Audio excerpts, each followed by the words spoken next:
welcome to the Gift Show. My guest today is Brian Downs. Brian, I've noticed there recently that the cost of diesel has gone up. I live out in the country. I don't have public transport at my front door, so I'm relying on using my own car to get around. And say during COVID, I could fill my car with 60 euro of diesel. It now costs in the region of 80 to 85 euro to fill my car. So the cost of diesel has gone up sharply. Have you noticed that in your own family, in your own business? Oh, sure, yeah. I mean, look, the cost of everything is going up. Inflation is rising, and it's impacting everyone. Now, from the car's perspective, I drive an electric car. Good man. But again, electricity is the cost of electricity is getting really high too, and we also have a diesel Jeep.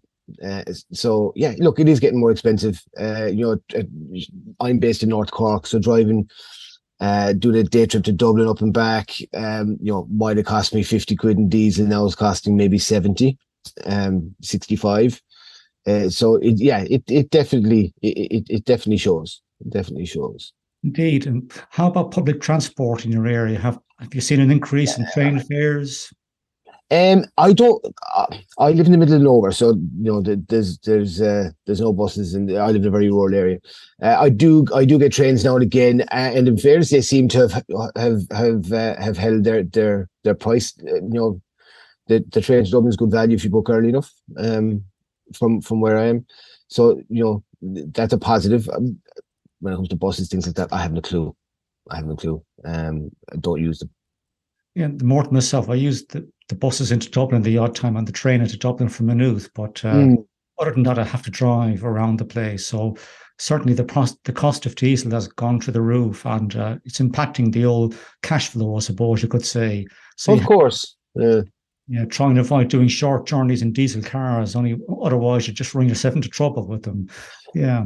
Well, when you think of it, look, it's going to impact the price of everything. Supply chain. Diesel is an important cost in the supply chain, obviously, because everything we use needs to be moved. The cost of food is going up. The cost of certain services is going up. Look, the costs are going up. But like everything, John, this. These things are cyclical. And it will settle again. It's just a matter of when. Of course, yeah. Hopefully sometime next year, anyway. The sooner the better. Sooner the better, yeah. And in terms of food, I've noticed people that I know, what they're doing is they're doing part of their shop in Lidl, part of it in Super Value, for example, and part of it in Dunn stores. And they're trying to get the best use out of all their vouchers that they have available to them from these various stores. Is that trend also in your area or amongst your family members? Oh, it is. Look, it's something we always did. We'd shop in multiple places for different things depending on what you want. And again, I think supermarkets under a lot of pressure with COVID, and I'm sure there was a lot of price pressure for them. Have been very good in holding their pricing to a large degree. Look, I know it's gone up a bit in the last maybe 6 to 9 months, but I think they've done a really, really good job. All through COVID, these folks were at the front line. They were putting themselves at risk, really, when you think about it. And you have to have a lot of respect for that. But yeah, I think they've done a good job in terms of managing their price structures. There's still really good value out there in terms of food shopping if you shop around a bit. But again, inflation will bite, and it will continue to rise until it doesn't, as such. Until the cycle changes. Yeah, of course. Staple foods like bread, pasta, they've all gone up in price in recent months, and part of that is due to the war in Ukraine. There's lack of supply of wheat, and also items such as cooking oils. Again, they've gone up in price because, again, Ukraine and Russia are major suppliers of those ingredients of those type of foods. So again, they've gone up in price. So I see there recently also that countries such as Germany, for example, they're now investing in this LNG type facilities for liquefied gas. And it's now affecting Europe, African countries also because they're getting short in supply of gas and their prices are starting to go up. So, where you have an advantage for one country, it's actually impacting somewhere else. So it's six of one and a half a dozen of another, I suppose you could say. Well, when you think about the gas thing, John, clearly being that dependent on Russian oil and gas was a mistake. And these are huge supply chains. They're huge organizations, and trying to change that quickly. I mean, that's a huge challenge. I think Germany are looking at storage. The UK are looking at reintroducing their gas storage facilities, which they got rid of a number of years ago. But you still have an issue of production. Correct. Are finding it, I guess, and I know the Scandinavians are looking at new wells and things like that. There's some things happening off the coast of Ireland, but that's all going to take time. And I hope, fingers crossed, that conflict in Ukraine will be over soon, and we won't have to worry about those things happening quickly as much. But if it isn't, those things, we need to get those new sources online as quickly as possible, so that that can have an impact on the market. Yeah, and I see there recently, OPEC Plus, they have decided to reduce oil production to try and increase the price of the crude oil. And of course, a lot of the Western administrations, in particular, President Biden in the US, are up in arms over this. And it's going to feed through to the consumer like you and I eventually, where we're going to see further increases in oil prices, petrol and diesel, and also home heating oil, if you have that in your house, or gas prices. So it's, again, it's a serious situation. But consider that, John. Yeah, that's market manipulation. True. Right, it's very deliberate market manipulation, which in many other areas is actually against the law, to artificially manipulate the market to the producer's benefit. And there's very little we can do about it because of this huge dependence on oil producers. What can we do? We're kind of over the barrel, as it were. But it simply comes down to being market manipulation, and that's not right. Yeah. Another thing we've seen there recently too is increases in interest rates, and there's expectation that the European Central Bank are going to increase interest rates again, maybe in October, November, and December, and we could see an increase in interest rates by, say, 1.25% or 125 basis points by the end of the year. That's going to impact people who have mortgages, car loans, other types of loans. Sure. Yeah. It's been a while coming, though, John, hasn't it? I mean, we've had historically low interest rates for a long, long time now. True. And it was bound to change at some point. Now, the challenge is going to be probably more for people who took out big mortgages in the last 10 years when the interest rates were very low. Correct. Who are now going to see the bite of interest rate rises and what it was like to own a property or to have a mortgage in pre-Celtic Tiger times, early 2000s, 90s, 80s. Yeah. And that's going to be a real challenge for a lot of people. We may see an issue with defaulting and things like that, and I wouldn't be surprised to see it. But it's got to be a source of stress and worry for people. Of course, and what you're saying there is an effective nearly double whammy, because if you have a mortgage, you're going to see an increase in your monthly payment sooner or later as interest rates go up. You're also going to have to pay your gas and electricity bills. So there's a big cost of living increase for those type of people. There's a lot coming at once. There's a lot coming at people very, very quickly, and it's worrying for people. Look, I'm fortunate. I don't have a mortgage. I have very little bank debt, thankfully, so that's not going to impact me as much. But then, the general cost of living is there and it affects everybody. Yeah, true. Of course. It's just that if you have a mortgage and you're also have a young family, for example, you're going to pay out big money in childcare fees if they're in creches or whatever the case may be. Now, I know the government is trying to help people to alleviate that cost uh, by reducing the fees, but I still think there's a double whammy for people who are paying mortgages. They're going to see, an increase in the cost of living also. So it's quite difficult for people. And I suppose that's when it comes to it, people are going to have to cut back. And I think it's the areas they're going to decide to cut back is up to debate. So I saw there recently on the RTE app that uh, people are starting to cut, back in terms of their children's activities, uh, Mm. so to try and save money. Well, I wouldn't be too concerned about that personally. I think for people who can afford to cut back on certain things, that's fine. It's kind of cutting your cloth to suit your measure. Yeah, My concern would be for people who have to decide between food and heating. correct. Yeah, yeah, The people who are at the lower end of this, who are really already struggling and have been struggling for a while, very, they've got to make some really, really tough decisions. yeah. Um, that that's going to have a long-term impact, I think. Yeah. And the worst thing people can do in that situation is go cold in the winter.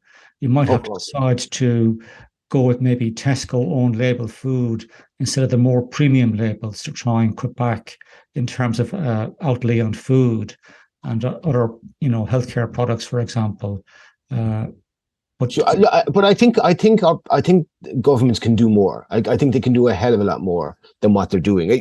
Again, the interest rates rise to help control rising inflation. And encourage people to save more, etc., etc. But in terms of energy costs, some governments have done really good things. They've nationalised the power grid and things like that. yeah, In Ireland, I think our government haven't done enough. They've allowed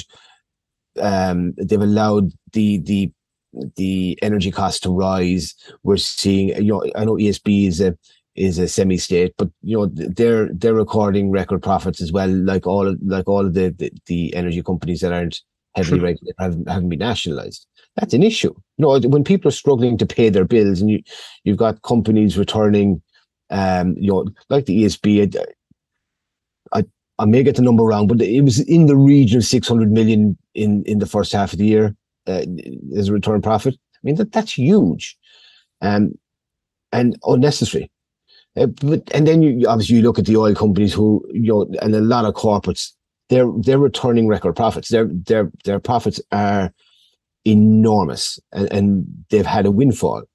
And there's an element. It feels like there's an element of profiteering going on here.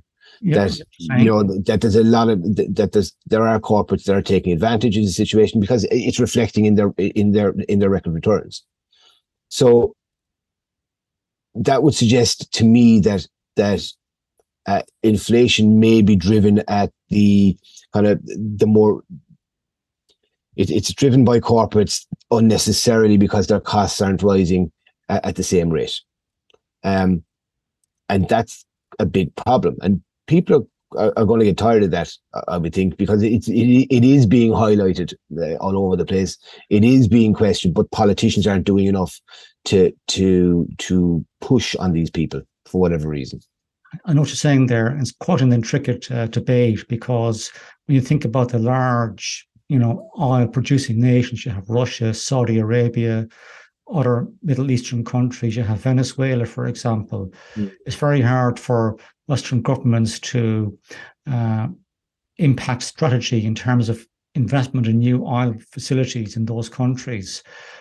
For example, with the embargo on or sanctions on Russia, one thing that has happened now is that Western countries or Western, businesses like, say, Chevron, for example, where they invested a lot of technology and in Russian oil facilities, that's all been put a stop to on account of these embargo over the Ukraine war. So it's kind of 6 of one and a half a dozen of another. And I know what you're getting at there, that these oil companies, they're reporting huge profits. Are they actually reinvesting some of that profit back into new reserves of oil? We don't know. That's the debate. We don't know, John. And it's not just oil. or energy. It's across a lot of industries, including food. Yeah, And in time of crisis, and I think it's widely acknowledged that we're in a crisis now. There's a war, and we're not sure what way that's going to go. We've just come out of COVID. There was a lot of a lot of money put into measures there to support that right across the world. yeah, But where we have a cost of living crisis, where people are suffering because costs are rising, yeah, I think it's unconscionable for corporates to be returning huge increases in profit. Again, oil, energy, food in particular, and governments can do things. I know it's not easy, but I'm sure there's things they can do. Maybe it's about regulating the market. Maybe it's about some sort of draconian measure, given that we're in a crisis situation, given that people are going to starve and go cold. This winter, it is going to cost lives. That's not right. That's not. And look, I'm a capitalist at heart. I had my first business at 18. I've been self-employed since 2005 in one shape or another. But conscience is important in business. True. And we need to force that hand, I think, to a degree. Again, temporarily while there's a crisis. We can't. It is completely unconscionable to accept that people are going to die because they can't afford to feed themselves or warm their homes. Yeah. It's insane. Do you foresee a situation where people might decide, for next summer, for holidays, they might decide to forgo that summer holiday because they need to pay the gas or electricity bill? Mm-hmm. And that's fine. I mean, being able to go on holiday is a luxury. And if you got to let it go for you, so be it. I mean, if it means that you can feed your family and heat your home, okay, that's a no-brainer to me. True. You feed your family and you heat your home. But again, it's the people that below that are going to have to make the choice between eating and heating. Yeah, true. They're the ones who will suffer the most. The people, I'm not too bothered about people having to forego a holiday, to be honest with you. True. I know what you're saying there, that there is a sector of our society who are going to really struggle and, struggle big time because they don't have the income to support all their cost base at the moment. So they're going to have to make very hard choices. And I suppose there's a danger in deciding to, not pay your full electricity or gas bill because, the debt is going to build up and it's going to cost more and more for time to finance that debt or shortfall in, your gas or electricity payments. So it's defeating, I suppose you could say, to allow. We're seeing it impact businesses too, John, and businesses closing because of this. And again, it's anecdotal on Twitter, but you're seeing people getting power bills that are twice and three times what they would have been. It doesn't seem right. It doesn't seem right, and people are worrying about having to pay these things, and just on a very human level. Yeah, the stress and anguish and upset that this causes for people, particularly at the lower end where they're going to have to make that choice between heating and eating. Mm-hmm. It's again, it's horrible. Yeah, true. And we did see some, cases there recently on the RTE news of businesses where they got, electricity bills or gas bills that were 3 or 4-fold higher than they were previously. And, the business owners has to decide now, do they cut back in terms of their staffing levels, or should they just, close the business because, the longer this goes on, it's going to deplete their cash reserves and then they'd be forced into insolvency eventually. It's a bit like the debate that went on there at the end of the Celtic Tiger over these upward-only leases on our main street. I mean, look, businesses, and particularly small businesses, have been through an awful lot over the last 3 years. True. COVID, a lot of businesses had to close, small businesses, and they didn't know when they were going to be able to reopen. When they could reopen, they were struggling to get staff and keep staff, and get people to come back into their business, and then they're hit with this, rising cost base, whether it's power, energy of some description, or just anything else that they use as consumables. It's been very, very tough for small business owners, and again, not just here in Ireland, right across the world. Of course, yeah. And we're seeing a lot of shuttered up places in towns and cities all over the place, and that's very sad to see. True, I know what you're saying there. Yeah. So what you're saying here, and effectively, Brian, is that this economic crisis we're having at the moment, it's going to cause further problems down the road. And I think what you're saying there is for people who have to make difficult choices between paying their gas or electricity bill or buying food, it's not going to be easy for those people. And they need some level of support to help them through what could be a difficult 6 or 9 months ahead of us yet. Of course. And look, and once things start to change, start to move and improve, you still have to, people still have to recover from this. Business owners are still going to have to recover their business and get things back on an even keel. Families are going to have to, recover from the stress and the anguish and the upset of it, as well as getting themselves on an even keel and things like that. So, it's not just about the prices coming back down again or wages going back up. We need to deal with the human cost of this and the impact it's had on people, and allowing people the space to recover too. So, and that all costs. Yeah, true. Yeah, and I think what you're saying there is people are going to get anxious, they're going to get worried, they're going to get depressed. They need help, and they need somebody to talk to, and they need somebody who's going to listen to them. That's what there's a need for in society going forward, is to listen to these people. You can't just ignore it and sweep it aside and say, well, it's only a small section of society. You have to listen to these people and give them relevant, pertinent help where possible, or advice as to what to do. Because the worst thing you can do with these people is to let them suffer in silence, and the whole thing just runs out of control on them, and they find themselves in a deep hole that they can't climb out of eventually. So, I think this has been an excellent conversation today on the whole cost of living crisis. So I'd like to thank you for your time today, Brian. Is there anything else you'd like to say to the audience before I let you go? I think, you touched on the mental health aspect of this there, John, just as you were summing up. And I think that's a really important part of all of this, because mental health challenges are very prevalent. They were pre-COVID. COVID made it worse. This is going to make it worse again.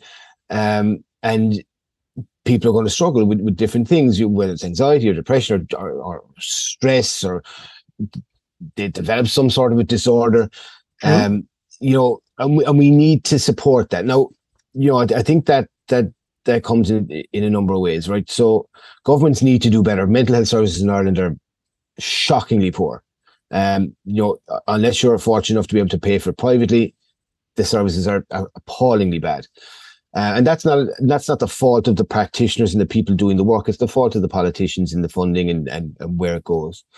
But I think from a general perspective and from people in general, it's be aware that people are struggling. Use your empathy. Be a good friend. Listen to somebody. Check in with people. See if they're okay. If you can do something to help, do something to help. A lot of the time, listening is helping.